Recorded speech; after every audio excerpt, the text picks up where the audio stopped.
gahiki uzi uburyo baganira se cyangwa nubura cyabaza ibibazo bikomeye ariko abagore rega buriya bakoze mu kuvuga mu by'ukuri ariko hari ikintu nabonye ibiganiro 89 cyangwa 90 by'abagore haba harimo kuvuga abantu byerekeye ku bantu kuri bagenzi babo imyambarire dushaka kudasa mu myitwarire ntiduse ariko iyo bigeze mu kuganira ya character y'umugore turasa niba ndi kumwe nawe Shallon nkavuga nkavuga ntingiye kuvuga ikintu kandi ntabwo ari indangagaciro z'umugore w'umukristo nako n'umukristo uwo ari we wese. Twashuje mu izina ry'Umwami wacu Yesu Kristo, nitwa Diane Nshuti, abadukurikiye mwese ubuntu bw'Umwami wacu bubomeho. Najyaga nzanye na pastor, none nabazaniye umutumirwa inshuti yanjye, reka mwakire abasuhuze anabibwire mbere yo kugira ngo tubagezeho ikiganiro. Murakoze sabe kunyakira bya Imana ibumugisha. Amen. Nitwa Shallon, ndi umudamu ufite umugabo umwe n'umwana umwe. Diane ni inshuti yanjye nk'uko bivuze, ese abahereza umugisha. Akoze cyane. Nk'uko bisanzwe mbere yuko dutangira ikiganiro cyacu, reka twiragize Imana Data. Imana ibahe umugisha. Data, mu izina rya Yesu Kristo Mwami wacu, turagushimye, turaguhimbaje, tuguhaye icyubahiro, tugushimiye ineza yawe, tugushimiye urukundo rwawe, tugushimiye uburinzi bwawe ku buzima bwacu, icyubahiro kibi cyawe. Nkushimiye ku bwa Shallon Mwami Imana, kandi nkushimiye ku bari bukurikira iki kiganiro bose bari budukurikiye. Data buja, icyubahiro kibi cyawe, waraturinze twongeye guhura turi bazima. Reka ubane natwe rero, uyobore, utegeke, uganze, icyubahiro kikugarukire. Ni mu izina rya Yesu Kristo dusenze, amen. Shallon, urasa neza. Ariko ni ibisanzwe cyane. Ubundi hari ukuntu ubwira umuntu ngo urasa neza, ugahita akubwira ngo urakoze. Hari n'ukundi ukuntu ubwira umuntu ngo urasa neza, ngo ni ibisanzwe. Oya, ntabwo ntekereza ko ari ibisanzwe. Umuntu asa neza kuko yiyitayeho. Buriya kuko asa neza no kuvuga ngo uri mwiza biratandukanye. Asa neza no kuba wiyitayeho, noneho kuba mwiza rero koko ni kuba waravutse. Kandi kwiyitaho burya si ibya buri munsi. Oya, hari igihe umuntu aba atiyitayeho. Reka kubyo kwiyitaho, ubu se tuvugisha ukuri, ubu dushobora gukubitana byutse bakubwira ngo urasa neza. Ngaho nawe mbwa cyangwa uvuye mu gahoromani kavumbi kakuretse ufite n'agafuka karimo inyanya. N'umuntu cyagira burage zawe. Nzi ko iminsi tumaze tudahura byashize, ariko cyangwa wari uzi ko amaze kuba umugore byashize. Ariko rero nawe urasa neza. Asize dorede wazigondeye utera. Shadia nawe urimo uragenda narazigondeye, ariko usa neza birahera. Usa neza. Ariko rero ntabwo najyaga nkubona usutse amapesu. Use Saro yansutse nyamamarizera. Oya, zamamariza amakazi. Ariko ni heza, abantu rwose mbakumbuje kugerayo, zahababwira ubutaha nibamakazi. Nuko ikubera sha. Njyewe ntabwo njya nsuka penso burya. Nsuka ibintu byiza gutya niba ujya ubibona. Kumva nk'ibiganiro tugiye. Rero mwibwirire. Maze iminsi ntekereza ku kintu runaka ngiye kukubwira, ariko nkatekereza se nakiganira nande. Ese ninde muntu w'inshuti nabwira tukungurana ibitekerezo kuri icyo kintu? Ndavuga reka nzakubwire ku kintu cyitwa kuganira. Kambyite kuganira kw'abagore. Abagore bari kumwe barimo baganira nk'uko tuganira. Nk'uko ukuntu tuganira. bari bonyine ari inshuti magara urumva bisanzurana nta muntu ubari iruhande ubarogoya cyangwa se bashobora gutinya. Imiganire yabo ntibivuga gutyo urayivuga iki? Uzi uburyo baganira se cyangwa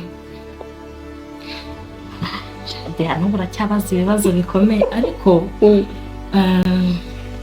abagore rega buriya bakoze mu kuvuga mu by'ukuri, bakoze mu yandi magambo bafite impano yo kuvuga, abagore ubu se wowe urambwira ngo ubibona gute? Mbwira uti hereho mu by'ukuri nangwa turebe kuva tugeze hano twebwe tekereza nk'amagambo dusutse. Mu by'ukuri mbona abagore bifitemo impano yo kuvuga bakicara bakaganira bakava kuri iki bagafata iki ugasanga baganiriye ibintu byinshi kandi mu gihe gito.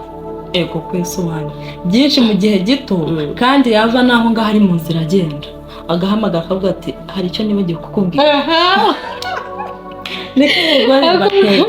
Niko dukoze ariko mu by'ukuri kuganira ni byiza, kuganira biraryoha cyane cyane kubera ko turi n'abanyempano yabyo tuzi uburyohe bigira,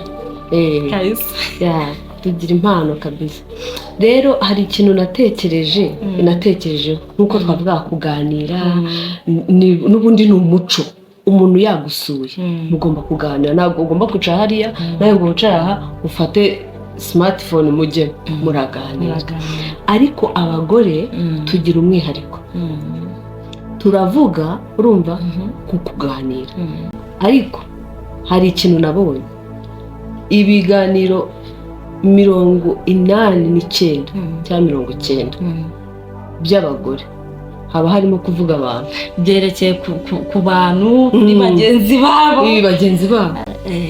nibyo uvuga, umuturanyi, uwo mubana mu nzu, abo mwahuye, abo musengana, abo mwiganye, ugasanga mwazengurutse abantu kandi ni ibintu bidafite heading ngo bigire body ngo bigire conclusion. Nibyo nakubwiraga abagore niko dukoze kandi umuntu yari muri biriya biganiro kabisa araryoherwa ukavuga uti runaka twariganye bigenda gutya na gutya, abandi bakamugenda nyine niko abagore dukoze. Niko mbibona niko dukoze. Rero ikintu natekerejeho naravugaga navuze nti se umugore, ubwo navugaga umugore muri rusange, umugore w'umukristo n'umugore w'umupagani bakwiye gutandukanira hehe muri ibyo biganiro? Kuko usanga dusa mu biganiro, ahandi mu myambarire dushobora kudasa, mu myitwarire ntiduse, ariko iyo bigeze mu kuganira ya karagita y'umugore turasa. Niba ndi kumwe nawe Shallon nkavuga nkavuga nti ngiye kuvuga, ndakoresheje izina reka ngiye kuvuga umugore witwa Biju, ndamukubwira sinkubwire umugisha Imana yamuhaye gusa, nkubwire ibyo twanyuranyemo mu bihe byashize, ubwo ni umuntu nzi, nkubwire ibihe turimo turi kumwe, mukubwire nindangiza nkubwire na yakoteye y'ibanga kandi ubwo wenda n'ibanga yambikije, ariko kugira ngo umugore abe yatangiye ikiganiro wagira ngo baba bafunguye ka gaseke, nakita gaseke nakita kumba k'amabanga. Iyo umugore yatangiye kuvuga akavuga kandi agatangira yumva nta kintu ari buvuga, kuko na wa muntu yaramwemera ati nzabibika, ariko yatangiye kuvuga ka kumba kaba karimo karifungura maze uko ngenda kwiyumvamo mama babikubwira byose. Icyo kintu ku mugore w'umukristo, ubwo hari ibyo by'ibanga, ariko hari n'ikindi kintu abakristo b'abagore tugira, ikintu cyo guhimba, kubera ko ndimo naryoheje inkuru nkaza kongeramo no guhimba nkabeshyera kanaka nyine ugasanga dufite icyo kintu kandi ntabwo ari indangagaciro z'umugore w'umukristo nako n'umukristo uwo ari we wese gusa umugore niwe ufite impano yo kuvuga cyane usanga rero aricyo kintu tugwamo wagira inama uciye mu ijambo ukomeje ukomoza ku badamu b'abakristo no kuvuga ubundi wivuga ngo umudamu w'umukristo ngo turahimba ahubwo kuko umudamu akoze mu kuvuga uravuga ukagera aho ngaho ugahimba kugira ngo uryoshye inkuru kandi n'abayumva akaba aribwo bagera guteba gukunja urumva niko abadamu dukoze ariko mu by'ukuri nko ku mudamu w'umukristo kari akantu ka gikristo ubundi niko gashobora gutuma ashobora kuvuga ariko ntagere kure nahimbe akaba bibaye byiza ntiyamena ibanga ariko hariho binanira akamena abiri akifata kuko afitemo akantu ka gikristo ariko abadamu dukoze mu kuvuga mana uravuga ukamanuka kanaka ukamuvaho ugafata undi ukibuka abana mwiganye muri primaire ukavaho ukibuka wo musengana ukavaho ukibuka wo mwahuriye mu isoko uvuga uti kare nahuye na runaka mu isoko none ukanamubwira n'umuntu wenda atanazwe uti hari umwana twiganye ntamuzi twahuriye mu isoko yambaye kamambiri icitse urumva nuvuze kamambiri icitse kuko yari ayambaye naseka nawe wenda kamambiri icitse mwibaza mu isoko muri uyu mujyi wa Kigali ukavuga uti cyakwereka ipantaro kandi mu by'ukuri ipantaro yari nziza nyine niko abadamu dukoze gashyushye inkuru gashyushye inkuru kugira ngo inkuru ziryohe zishyuhe njye niko mbibona ariko ku badamu b'abakristo ntabwo ibyo bintu byagakwiye dia njye mbona bitakabaye ngombwa ko umuntu avuga akarengera ntabwo tuvuze ngo abadamu baceceke baba amabubu kuko akenshi ikintu gituma nk'uko abagabo bicara bakaganira ibitekerezo nk'uko twavugaga kuganira n'ubundi abadamu bicara bivugira wasebye urumva runaka yasebye nawe wamubonye namubonye niko nyine dukoze ariko ngiye ku mudamu w'umukristo mba numva bidakwiye gusa birakomeye bisaba mwuka wera bisaba gusenga kuko iyo udasenga ngo winjire indani usenge cyane birakwangira bisaba mwuka wera bisaba gusenga ariko hongera akandi kantu bisaba no kwimenya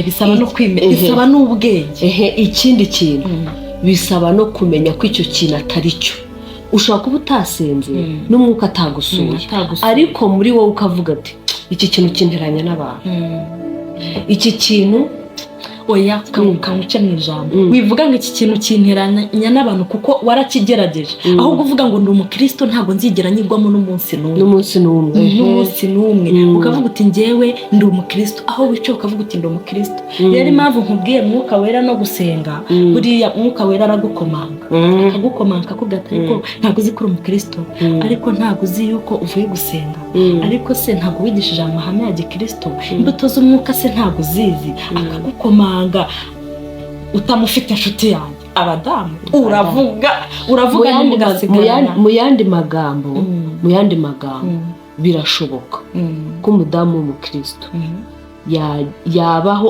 aganira ariko ntarengere birashoboka cyane birashoboka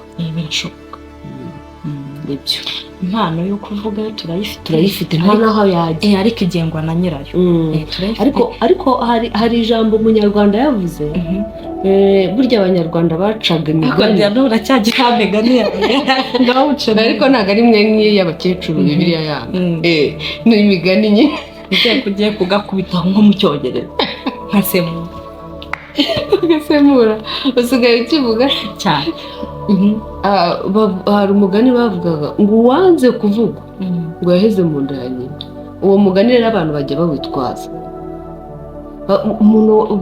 ngo bamuvuze akarakara akababara urabona hari intambara abantu bajya bahura nazo cyane cyane twebwe abadamu nk'uko twavugaga kanaka yaramvuze ambwira uyu ibintu nk'ibyo umuntu akidefanda ngo uwanze kuvuga yaheze mu nda ya nyina uzi ko yidefanda kubera yuko yatsinzwe nta kindi kintu ari bukoreshe akavuga tubanze kuvuga waheze mu nda nyina ariko abaye koko ariko abitekereza biri mu mutima we no mu ntekerezo ze ntiyanabivuga kuko ntiyanabyitaho iby'uko yavuze bikamugarukira ntabwo yabyitaho ariko ajya kuvuga umva umutima mukomanze kabisa yarangiza akidefanda gutyo muri ubwo buryo njye niko mbitekereza ariko ubuso ubundi ubwo umudamu w'umukristo yavuga ngo wanze kuvuga waheze mu nda ya nyina icyo nako gitekereje ariko uzi ubukristo tuvuga uzagakiza bitewe n'urwego turiho abadamu rwo kuvuga pe tukavuga nawe urabizi niyo mpano yacu tuzi gusobanura ibintu neza kandi tukabihera mu mizi ibyiza tukabivuga n'ibibi tukabivuga kugira ngo rero ukubite ku mutwe wa munwa wawe wo kuvuga uceceke usibye gusenga na mwuka wera kuba umukristo ntabwo ari ugukina kuba umukristo ntabwo ari ugukina ni ukwigomwa ikintu cyiza ukigomwa kugira ngo ubashe hari icyanditswe kiba mu migani igice cya 11 umurongo wa 22 haravuga ngo umugore w'uburanga bwiza utagira umutima ameze ahwanye n'impeta y'izahabu impeta y'izahabu ikwikirwa mu zuru ry'ingurube urumva icyo kintu ariko umuntu wanditse iki cyanditswe ni umuhanga ariko uratekereza ingurube tekereza ukuntu ari ikintu cy'ikivume cyavumwe mu by'ukuri kikizira ariko noneho fata impeta y'izahabu warangiza ukagera ukayikwikira mu zuru ry'ingurube ubu si yo zahabu yabuze ahandi hantu ayishyira mu by'ukuri uyu mwanditsi ni umuhanga cyane ibyo bintu ndumva birimo biragereranywa n'uriya mugore twavugaga ugaragara neza inyuma ariko nta mutima afite urumva icyo kintu rero nicyo twavugaga umugore w'umutima umugore w'umukristo umurokore wakiriye agakiza aba akwiye kugira umutima kuko Bibiliya yagereranyije umugore udafite umutima afite inyuma hagaragara ariko adafite umutima nshuti yanjye umugore w'umurokore wakiriye agakiza akwiriye kugira umutima wa kibyeyi umutima wakira abantu bose ababyeyi ntibakicazwe no kunegura abandi umuntu ntakicazwe no kuvuga mugenzi we runaka abonye ikanzu yaje yambaye ko runaka barya nabi asuzugura umugabo w'uriya mugore ariko ubona umugabo w'ukuntu asa ni ukubera umugore utamwitaho ugasanga ibintu bidafite umumaro aho kugira ngo tuganire iby'iterambere aho kugira ngo tuganire iby'umurimo w'Imana ndetse n'ibyingo nziza aho kugira ngo umuvuge mwegere umugire inama ariko uzi ko abagore batuye iyi si bakijijwe bagakizwa ku kintu kijyanye no kuvuga ni ukuri isi yaba paradizo umugore ni urugo ni umutima w'urugo umugore ni itorero umugore igihugu kigizwe n'abagore urumva hafi ya bose mu by'ukuri turamutse tweze izo mbuto umva isi yaba paradizo wajya mu ijuru rero nicyo nari ndimo kuvuga umugore w'umurokore w'umukristo ntabwo akwiye kwicara avuga nabi mugenzi we ntabwo bakwiye kwicazwa ngo bamare umwanya wabo aho kugira ngo basenge cyangwa bavuge ijambo ry'Imana cyangwa bapange bizinesi ibintu byateza urugo rwabo imbere ntabwo bikwiriye umugore w'umukristo ko yicarana na mugenzi we bicajwe no kuvuga mugenzi we iyo point irumvikana akode iki kiganiro ni cyiza tukwiriye kucyagura iki kiganiro tuzacyagure iki kiganiro ni cyiza cyane twatangiye numva ntabyumva neza none ndimo ndagenda nkorwaho kamubwire reka niba Imana yamfashaga basi abadukurikiye batubonye uyu munsi bazatureba ntago mbizi basi bakazakizwa